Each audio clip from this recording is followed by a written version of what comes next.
ஃபோட்டோல தெரியறாருல்ல. இப்போ வந்து Instagramல ரொம்ப ஃபேமஸ் படுத்திட்டு இருக்காங்க. இது வந்து நல்ல வழியில படுத்துறாங்கன்னு கேட்டீங்கன்னா, கண்டிப்பா கிடையாது. என்னன்னு பார்த்துட்டீங்கன்னா வந்து இப்போ உதயநிதி இருக்காருல்ல, அப்ப அவரு மாரியே முகத்தோற்றத்துல இவரு இருந்திருக்காரு. இது என்ன பண்றாய்ங்க, இவரு டீ குடிக்கும்போது தெரியாதனமா இவனுக்கு தெரியாம வீடியோ எடுத்திருக்காரு. இந்த வீடியோ எடுத்தது வந்து Instagramல வந்து ரொம்பவே வைரலா போட்டுட்டு இருக்கானுங்க. என்னன்னா, இப்ப அ எனக்கும் டிஎம்கே பிடிக்காது. ஆனா டிஎம்கே சப்போர்ட்டருக்கு நான் இதா பேசல. இப்ப டிஎம்கே பிடிக்கலங்கிறது காரணத்துக்காக இன்னொருத்தரோட லைஃப்ல நீங்க விளையாடுறீங்கங்கிறது கொஞ்சம் கூட உங்களுக்கு புரிய மாட்டேங்குது.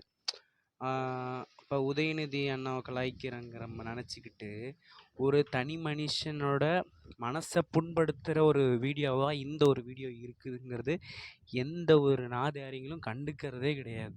அதாவது நெனைக்கிறதே கிடையாது. இது வந்து ரொம்பவும் கேவலமான விஷயங்க. அது எப்படி ஒருத்தருக்கு தெரியாம வீடியோ எடுத்துட்டு, அவரோட லைஃப்ப நீங்க ஸ்பாயில் பண்றீங்கன்னு கொஞ்சம் கூட நெனைக்கவே மாட்றீங்க.